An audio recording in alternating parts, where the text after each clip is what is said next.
morning, good afternoon, and good evening, and thank you for joining me here in Season 5-ish of the Logical Christian Podcast. I'm your Logical Christian, Dan Irwin. If you're here for what to think, you've come to the wrong place. I'll give you my view on current events, politics, science, religion, and whatever else from a logical, most importantly, a Christian worldview. But this is more about how to think. Don't just accept what you're told, ask questions and dig deep. Links for the material are in the notes if you'd like to follow along, and with that, let's go be logical Christians. Jump an hour ahead, then an hour back, then ahead, then back, ahead and back. Just when you get used to the morning being this amount of light, bam, now it's darker, or lighter, whatever. And the evening now is shorter, or it's longer. I mean, why can't we just keep things constant? Just let me have light when I want and dark when I don't want light, right? On today's episode, first we're going to turn night into day, then we'll be just a bit more enlightened than when we started. So, grab that $150 pair of sunglasses you got from Walmart for $20, and you better make sure they've got built-in readers. You're gonna need them. And here we glow. Genesis 1:14 through 19. Then God said, "Let there be lights in the expanse of the heavens to separate the day from the night, and let them be for signs and for seasons and for days and years, and let them be for lights in the expanse of the heavens to give light on the earth." And it was so. So God made the two great lights, the greater light to rule the day, and the lesser light to rule the night, and also the stars. Then God placed them in the expanse of the heavens to give light on the earth, and to rule the day and the night, and to separate the light from the darkness. And God saw that it was good. And there was evening, and there was morning, a fourth day. Now think back to when you were a kid. Did you ever find an anthill on a sunny day, grab a magnifying glass, focus the light into a pinpoint, and pop ants like popcorn? I mean, I know that's a thing that can be done, but come on, please tell me that none of you are sick enough to do that. What's wrong with you? I know we've all done all sorts of things as kids, some better, some worse, some just terrible. Why is it I can smash an ant and not think twice, but frying an ant seems wrong? Doesn't matter. We all know that you can use a magnifying glass or a mirror and you can focus the sun into a small spot and create a lot of heat. I looked it up. Did you know that you can focus a spot of sunlight to a temperature of 450 degrees American? Yeah, see, the water boils at 212 degrees. You cook a pizza at about 425. The flame of a match can reach between 1100 and 1500 degrees Fahrenheit, just for reference. Now, most people know that a mirror or a magnifying glass is a key component in a survival kit. There are a number of uses, one being to start a fire, as the focus spot can get hot enough to light paper or tinder on fire. Now, have you ever heard of the London skyscraper, nicknamed the Walkie-Talkie? Yeah, it was a 38-story skyscraper, still is, not really that huge, generally speaking. It was finished in 2013. It had curved outer walls, and it was completely covered in reflective glass. It turned out that the south-facing wall, at the right time of day, would concentrate sunlight into a narrow spot on the ground that would slowly creep along a little path, and there were local shop owners and restaurateurs who expressed concern about that spot of light coming close to their business, with some making claims that the heat had damaged their doors and doorways. Well, as it gained fame, people started to gather to feel the intensity of the heat themselves. Real smart, let me tell you. One person, Martin Lindsay, happened to park his Jaguar in the perfect spot one day, and in a matter of about 2 hours, the wing mirror, the panels, and the Jaguar badge melted and deformed. The Walkie-Talkie building, or the Fry Scraper, as it was known, underwent some alterations. They added some horizontal aluminum louvers to the facade to break up the concentrated sunlight in order to get rid of the problem. Now, this isn't the only building that's done this. In fact, the same designer, believe it or not, designed the, and I don't know how to, Videra, V-D-A-R-A, Videra building in Las Vegas that directed sunlight onto the swimming pool in a spot hot enough to melt plastic. They also had to mitigate that problem. Now, in some cases, this focused concentration of the sunlight is intentional, right? Specifically for solar power plants, which use the focused heat to drive hydrogen engines. And now, found on Futurism.com, headline, FCC deciding whether to allow startup to launch huge mirror satellite to blast sunlight on cities at nighttime. Now, I don't know what your thoughts are on this headline, but to me this screams, oh, what a wonderful idea. I mean, how could anything go wrong, right? Right. So a private company named Reflect Orbital, Inc., clever, founded in 2021, has some big plans if they can get approval. They currently have about $35 million in various investments to produce satellites with an approximately 60-foot, I was thinking diameter, although it might be square from what I'm seeing, mirror that would be put into orbit around the Earth and controlled to direct sunlight to pretty much wherever they'd like. Now, they claim that they'd be able to deliver a 5-kilometer or about a 3-mile diameter spot or larger at a desired intensity at the desired location. Per their website, reflectorbital.com, they say they'd like to have 2 satellites in orbit in 2026, 36 by the end of 2027, more than 1,000 by the end of 2028, over 5,000 by the end of 2030, and 50,000 or more of these satellites in orbit by 2035. Now, I don't know what you think of that, but that feels like a lot of satellites per year being launched up into the atmosphere. I tried to figure out how many launches, if we were to use, say, the SpaceX Falcon 9 rocket, that would take, and I have no idea. But I know that Musk's intent is to retire the Falcon 9 as soon as his much larger Starship is proven reliable. Now, that behemoth will allow for many satellites to be launched at one time, but still, at the peak from 2030 to 2035, that would be 9,000 per year, or like 25 per day every single day for 5 years. That seems ambitious. Now, per some YouTube interviews with the really young inventors of this, it appears they've been doing trials with a mylar kind of mirror. So these would, I guess, likely be folded at launch, and then they would be launched, and then they would be turned on, and then they would be unfolded once they reach their proper orbit. I would assume it would be much like the current Starlink satellites, just a series of them released at one time, all playing a little game of follow the leader. Through the use of all these satellites, they claim they'll be able to make a spot that appears to be like a high moon all the way to high noon.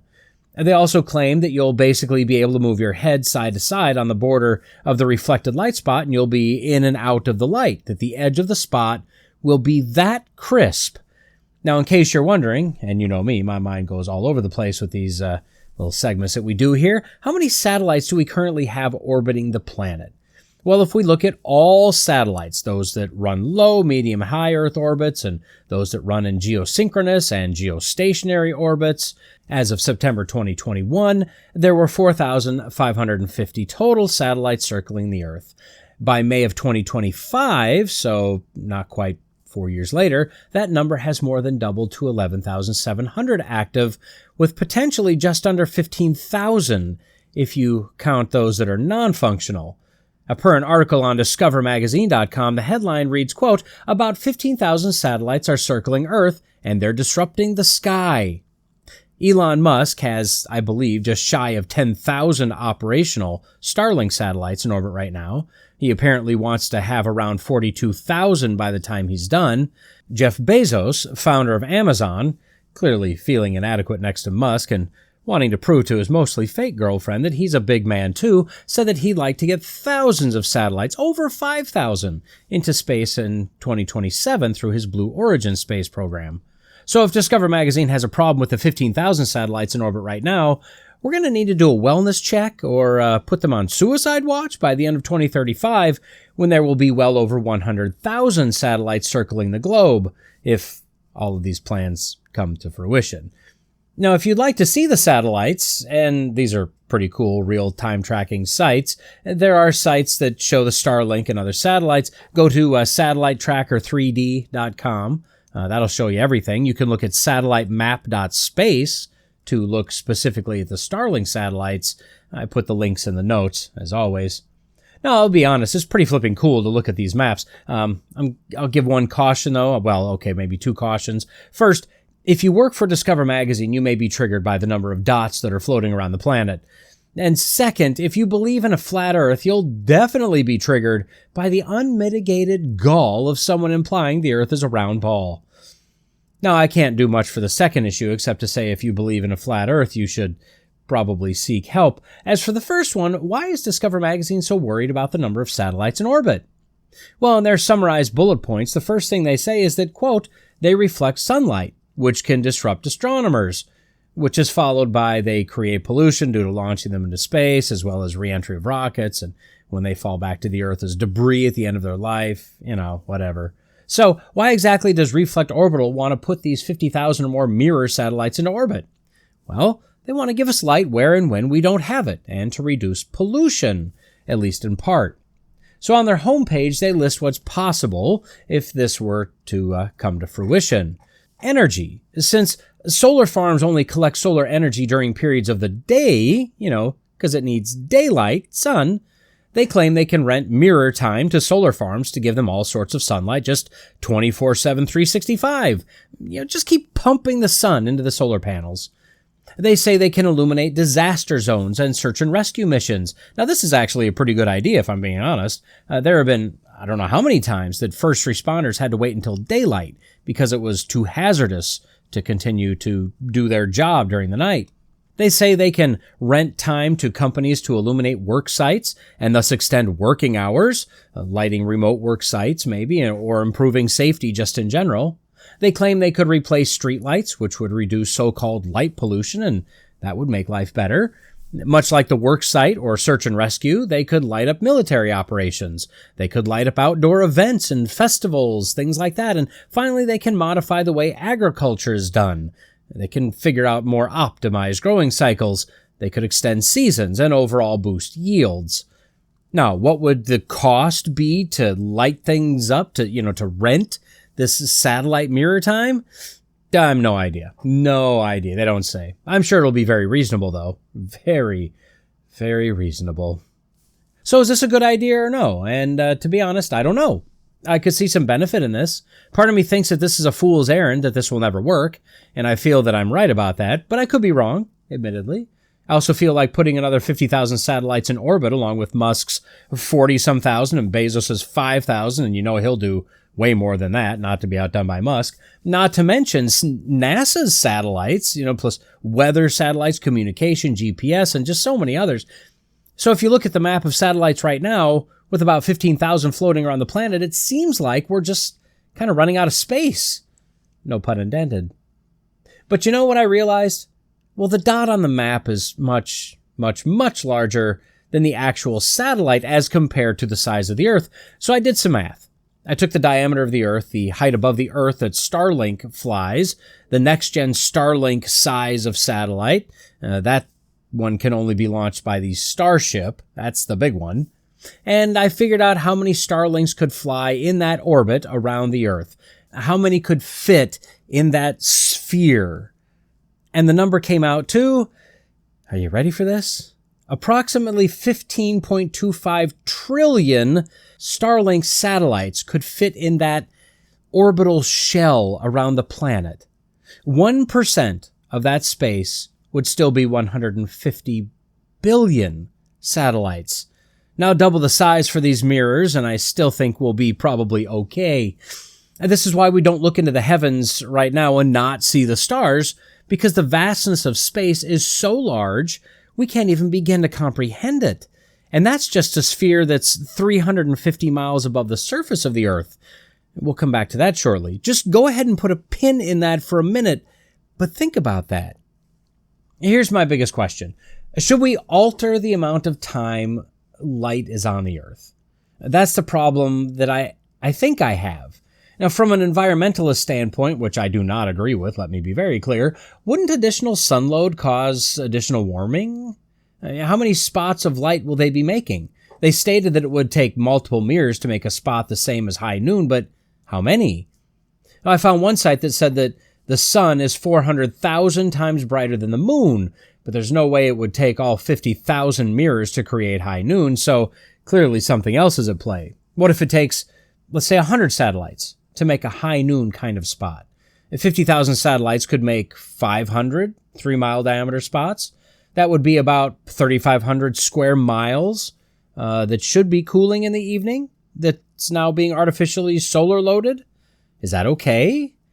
I'd argue that it really doesn't matter, but what do the greenies say? What if it takes 10 satellites to make high noon? That would make 35,000 square miles of sun. I don't know. A lot of speculation on my part, I grant you. Just thinking out loud, because if I thought quietly in a podcast, you'd wonder what happened. But look, we learned in Genesis 1 that God created the greater light to rule the day, that's the sun, the lesser light to rule the night, that's the moon. So should we disrupt that cycle, even if it's just locally? And then I have to argue against myself because that's exactly what we've already done for nearly 1.5 centuries now. I mean, have you seen the number of electric lights everywhere?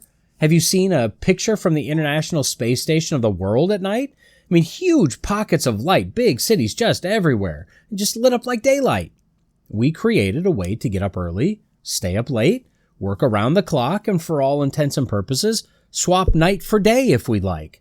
Our bodies have a circadian rhythm, an internal clock that tells us when to sleep and when to wake up. One podcaster I listened to said about a year ago that he heard or read that we, people, used to go to sleep when it got dark, wake up in the middle of the night, light a lantern or two, maybe get a bite to eat, do some reading, maybe the hibbity-dibbity, and then go back to sleep, waking up with the light. But because of modern lighting, we stay up too late, get up too early, and if we're lucky, simply pass out from exhaustion every night for a few hours. And if we can't sleep because we've screwed our rhythm up, we can take pills and drugs, both of those ending with a Z, not an S, to sound cooler. What effect has that had on us, if any? Right? Would a company like Reflect Orbital with their artificial light, would that make it worse? Maybe. Is the natural light of the sun, albeit reflected, more apt to screw with your system than electric lights? How do those who live closer to the North Pole with 24-hour or nearly so daylight for a period of time every year, how do they do it? Marvel at the amazing way God has made mankind. We were made with an unbelievable amount of adaptability and resilience. Simply amazing. Would Reflect Orbital tax that? Now, I would have to say that my biggest concern is with the idea that they say they can, quote, tailor growth cycles, extend seasons, boost yields. With regard to agriculture, how? Look, I'm not a plantologist or anything, but looking up what happens to plants at night, I'm told that, quote, at night, plants stop photosynthesis and instead engage in respiration, consuming oxygen and releasing carbon dioxide. They also use stored energy to support growth and other metabolic functions. Thank you, DuckDuckGo Search Assist. Now, I don't know about you, but that sounds important for plants. This is not unlike humanity, which was designed to need sleep for some very important functions of the body. So what would happen if plants had sun all the time? Let's go back to Search Assist. Quote, if plants are exposed to sunlight all the time, they can suffer from damage such as leaf scorch, sunburn, and sun scald, which can lead to weakened growth or even death. While sunlight is essential for photosynthesis, too much can overwhelm their ability to process it, causing harm to their tissues. Now, I don't know about you, but that sounds less than desirable, suboptimal even.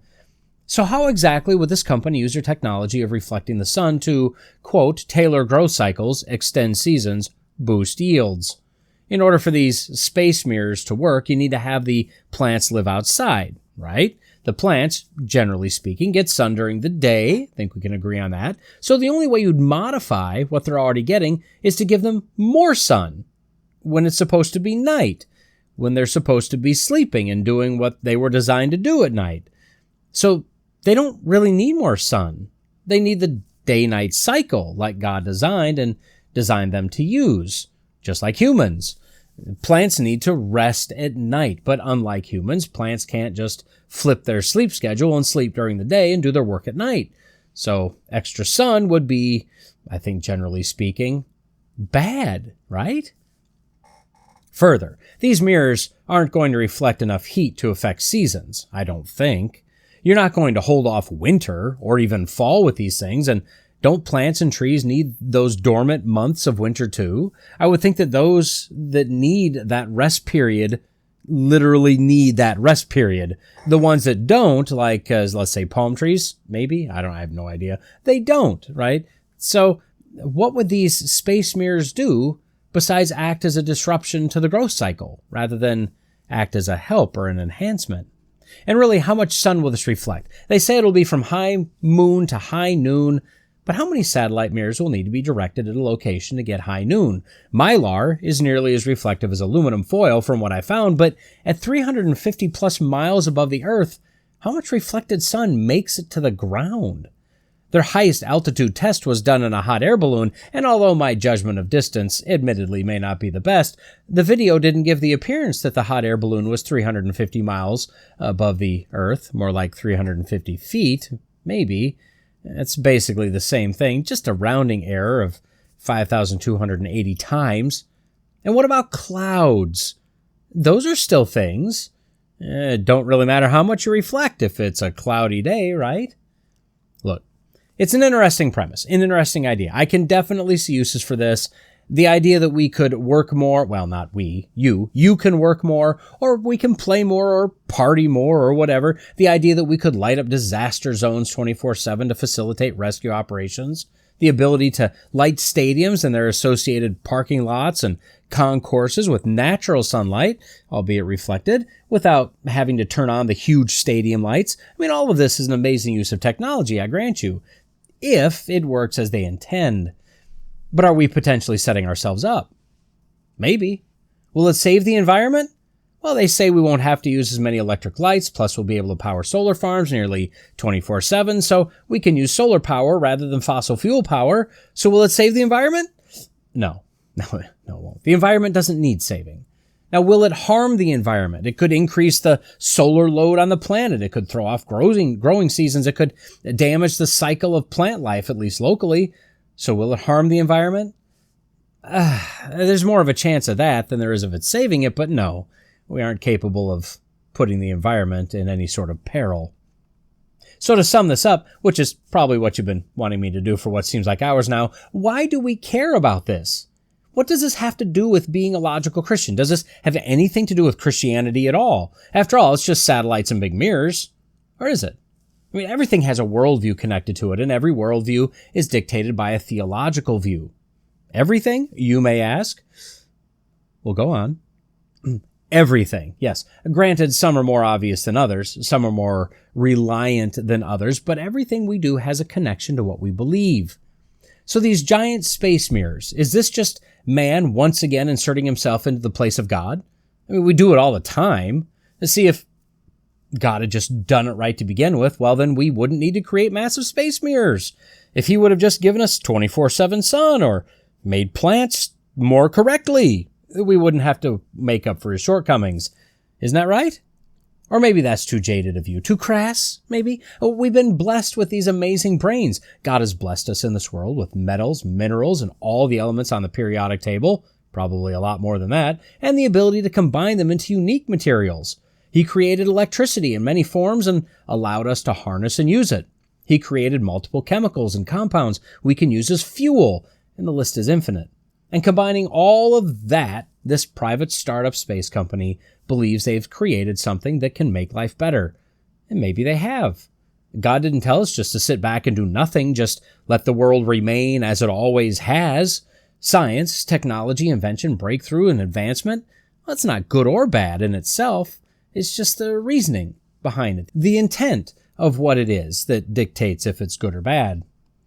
God made everything in 6 days, including the greater and the lesser light, including the day-night cycle, including time to be active and time to rest, and including the natural growth process of plants. And at the end of 6 days, God pronounced it very good.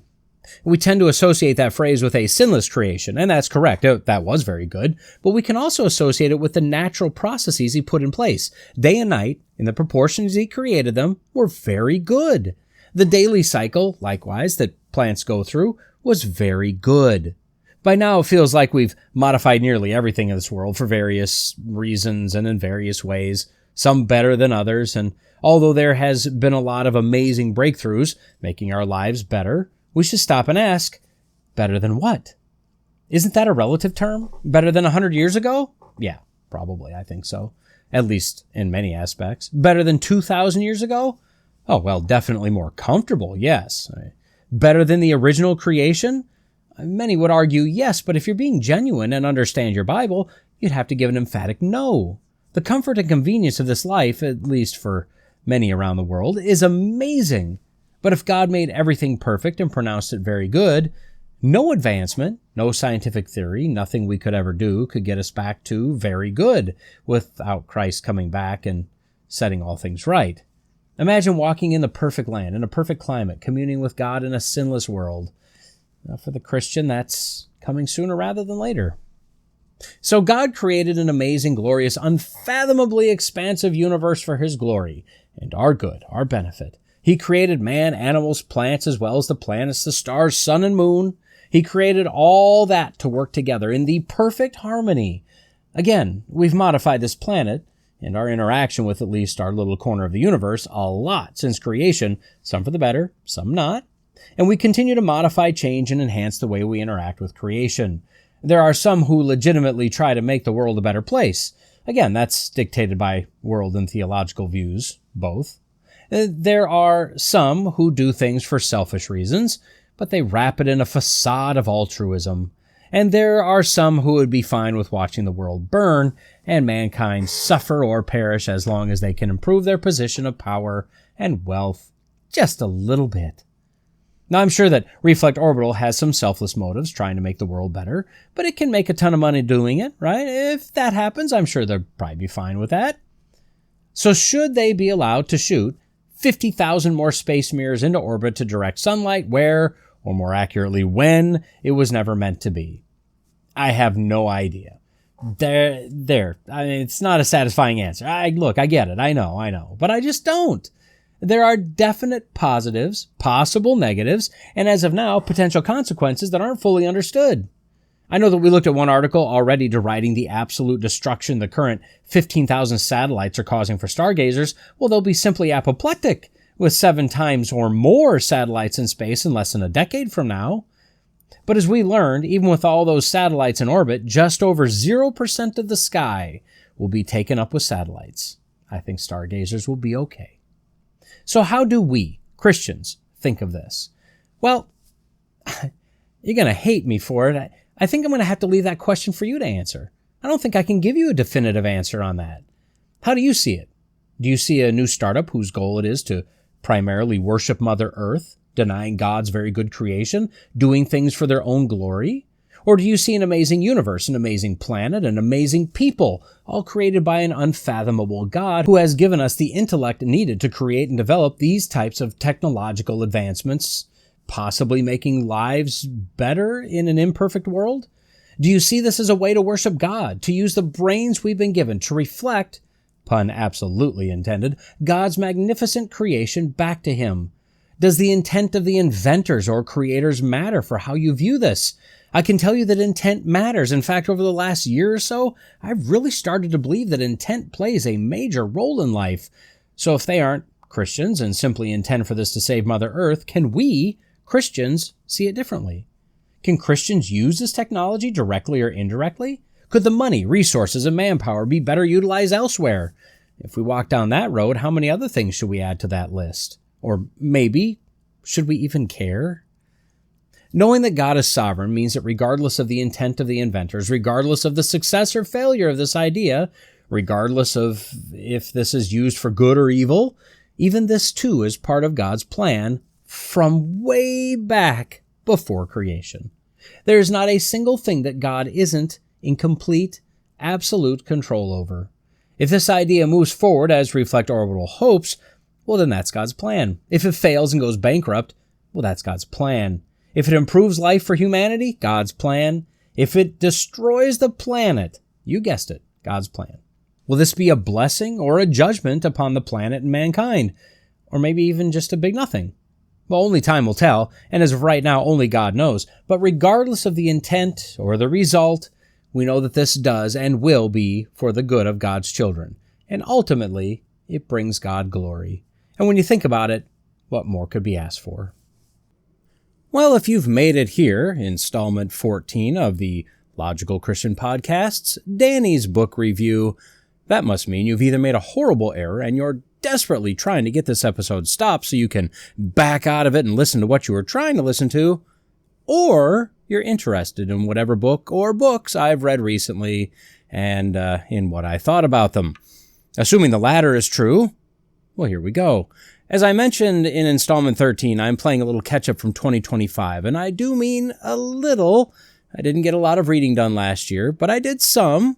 So in the last installment, this one and the next one, I'll be reviewing 2 books each that I read last year in order to get these book reviews caught up. After that, the installments will be shorter and dropped randomly as I finish a book. Okay, so 2 more books to review today, one of which was part of one of the men's discipleship groups I was part of, one that was given to both my now wife and I to read as part of our premarital counseling. Let's get to it. The first book we'll be looking at is entitled A Body of Divinity by Thomas Watson. Now, this is a book that the pastor forced us to read as part of the men's discipleship group that a relatively small number of men voluntarily, of our own free will, Calvinistically speaking, of course, signed up to attend. And when I say he forced us to read it, I mean he had various selections chosen, for us to read for each of the meeting times. Now, if you look up Thomas Watson, make sure you add something like Puritan in the search, or you may get results for Thomas J. Watson, who's probably a very nice man, an IBM executive who lived from 1874 to 1956. No, that's not the right one. The Watson we're talking about was a Puritan who lived from 1620 to 1686. Now, he was apparently arrested and jailed, lost his position as a pastor due to his involvement with trying to restore Charles II of England to the throne or something. I don't know. He was released, reinstated, ejected again during the Restoration. Look, I don't know. I'm poorly summarizing what I found on Wikipedia, to be honest. Not really the point of this review. You can look into that more if you'd like. Now, he was educated at Emmanuel College in Cambridge and was apparently, and not shockingly, noted as intense in his study habits. In 1672, he obtained a preaching license at the Great Hall in Crosby House due to the Declaration of Indulgence, which allowed some form of religious liberty to non-conforming Protestants, those who didn't conform to the Church of England, and Roman Catholics. The Crosby House was a large building at the time in London, already ancient architecture during Watson's time as it was built in 1466, still stands today, but it's been moved to Chelsea. Again, if you're interested, you can follow the link in the notes and research until your heart's content.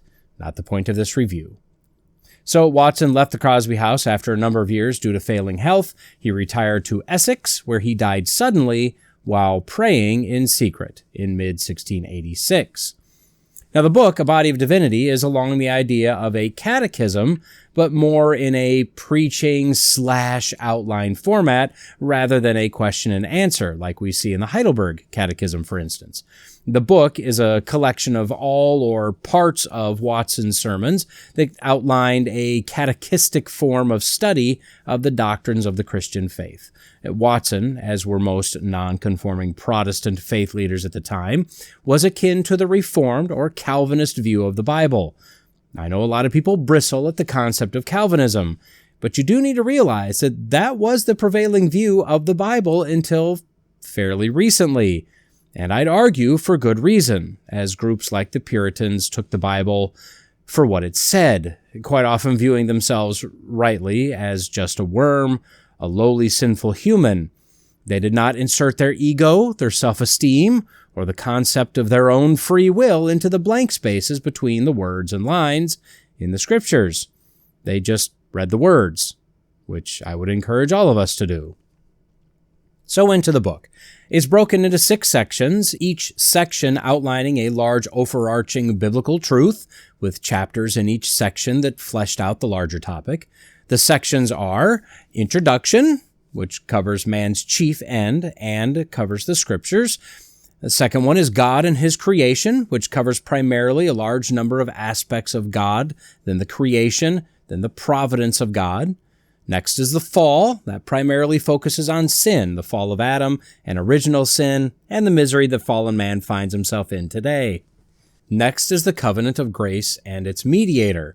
This is all about Christ, who He is, what He has done, how that applies to man. Then we have the application of redemption, which is a primer on salvation. What is it? How is it? how does man fit? How does God fit? And then our sanctification after salvation. And finally, we have death and the last day, which covers the death of the believer and the death of the unbeliever and the resurrection of the dead. Now, if you want to walk away with an amazing understanding of what the Bible says, the main themes of the Bible from cover to cover without reading volumes of systematic theologies, you could do a lot worse in this book. As a testament to my assertion that this is a fantastic book, it was first printed in 1692, reprinted in 1890, and then multiple times since. There are copies in the original language, also in modern English, and there's even an illustrated version. Not a children's version, just the full text, only with illustrations added. Now, the book we read was not the modern English version, so there was some old English in there, and make sure you spell old with an E at the end. But it wasn't difficult to read at all. I think people, me included, kind of shy away from old books because we have the idea that it'll all be kind of like Shakespeare and, what's the point? I won't really understand it anyway. But that's not what I found. There are some things that are a little more challenging, but not terrible. I did find it interesting how he cited his scripture references. Now, today, we put the book followed by the chapter number, then a colon, then the verse number. He put the book, then the chapter is in Roman numerals, no colon, then the verse number in regular Arabic numbers. I also had to look up one book reference, Canticles. Have you heard of Canticles? I've heard of Cankles. Canticles? Apparently what most of us call the Song of Solomon. Of course, we also know it's known as the Song of Songs. It's alternatively known as the Canticle of Canticles. Why? Well, that's why I had to look it up. The word canticle is defined as, quote, a song or chant, especially a non-metrical hymn with words taken from a biblical text other than from the book of Psalms. There you go. As for the arrangement of each chapter, it's in an outline form, but it's kind of hard to keep track of where in the outline you actually are. There's uppercase Roman numerals, Arabic numbers in brackets, Arabic numbers in parentheses, lowercase Roman numerals, and other things. And man, does he stack them deep. Okay, as for content, wow, shall we say? Watson is definitely a deep thinker and an amazing theologian. Let me give you some quotes from the book as examples. He cautions that we must be careful not to seek glory for ourselves as for motive for glorifying God. He states, quote, "The breath of men was the wind that blew the sails of their charity." In other words, the more praise we get from men, the more charitable we are, not for God's glory, but ours, although we may be doing actually good things that promote God. He states that an uncomfortable fact for evangelical Christians today is, quote, "God's glory is more worth than heaven and more worth than the salvation of all men's souls." We must really kind of keep in mind that this world isn't really about us. God didn't need to save any of us. He wasn't lonely. All things, and that means all things, are done for God's glory. That's all. Speaking of glorifying God, quote, "Your serving him does not glorify him unless it be done with gladness." How about this one? Quote, "The sinner takes liberty to sin. He breaks God's laws. He sins with greediness as if he thought he could not sin fast enough."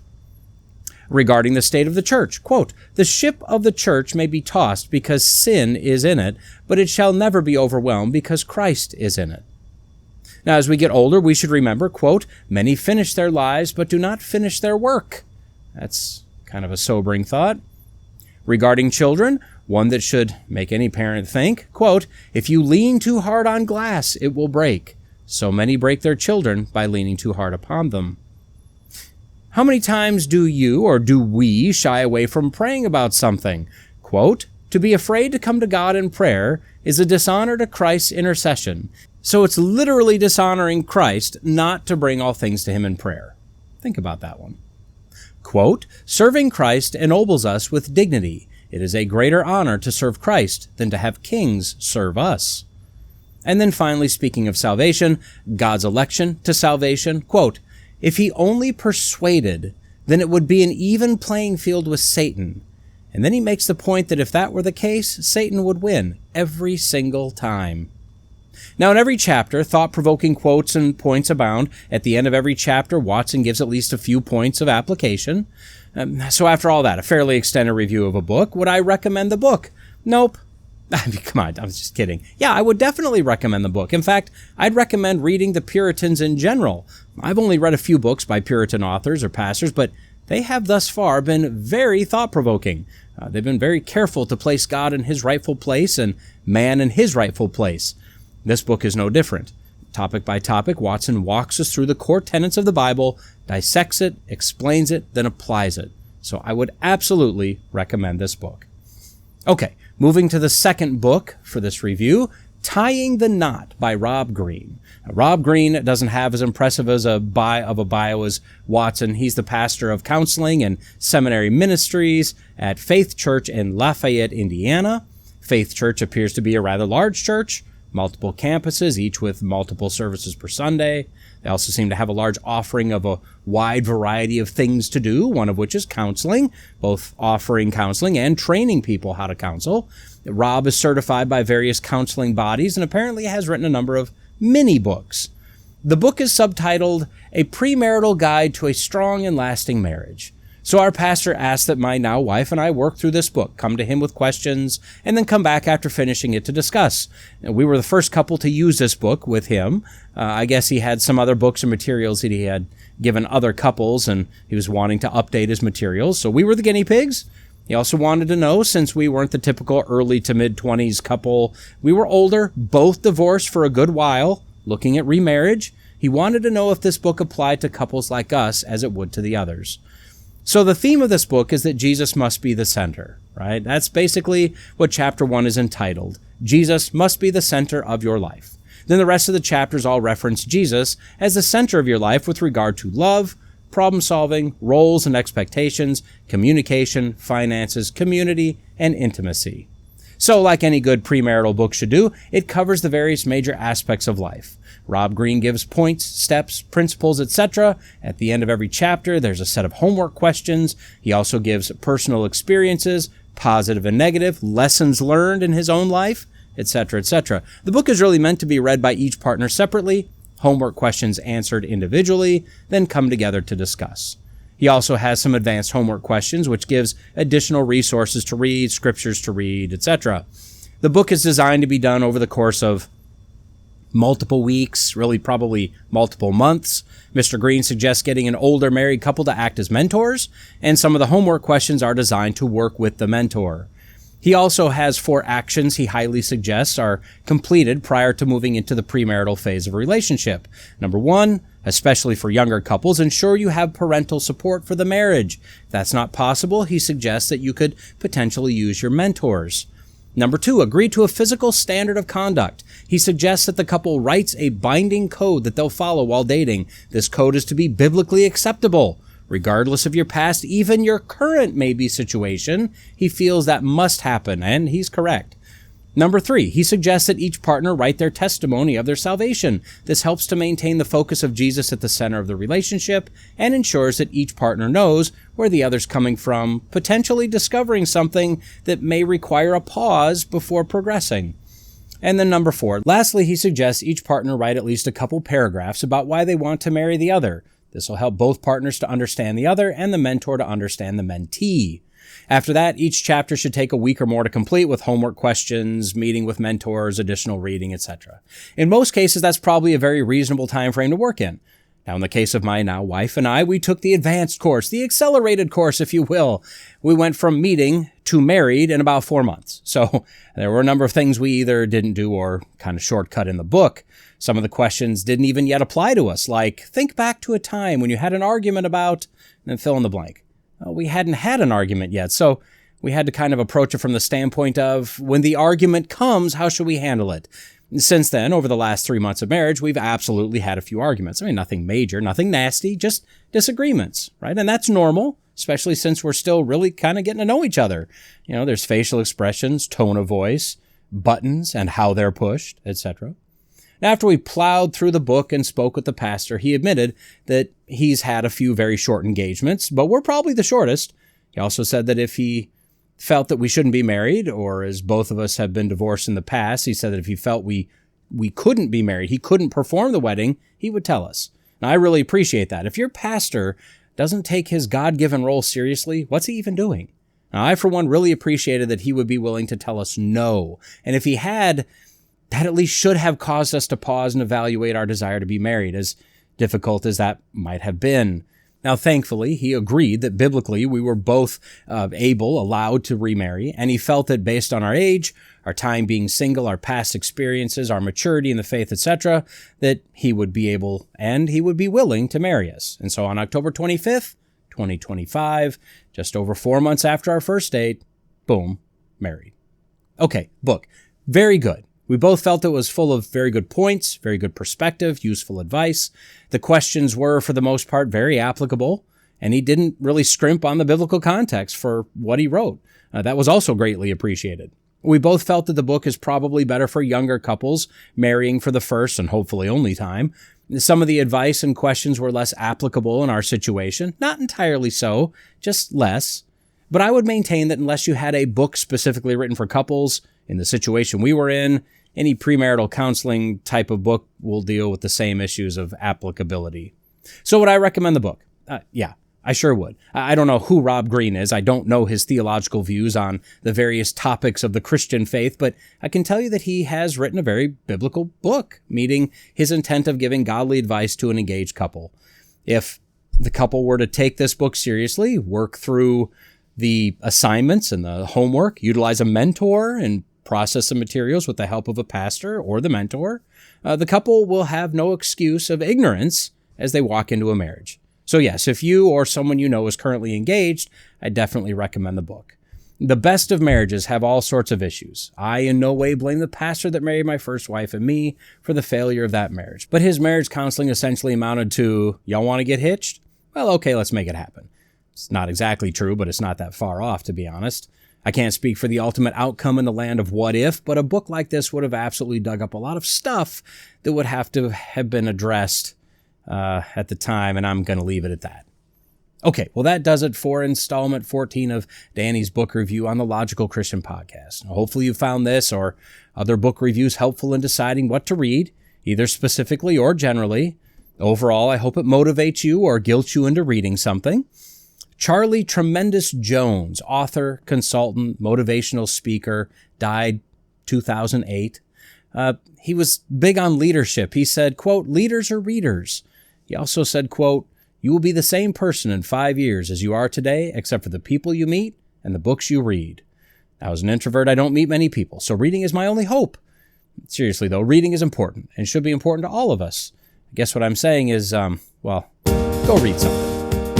Well, we've reached the end of this episode of the Logical Christian Podcast. I know, I'm not happy about it either. If you found value in this podcast, like, rate, review, and share if you wouldn't mind. Don't forget to check the show notes for links and contact info.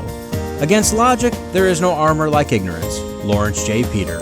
If you abide in my word, you are truly my disciples, and you will know the truth, and the truth will set you free. Jesus. So stay in the word, stay logical, stay faithful, and until next time, God bless.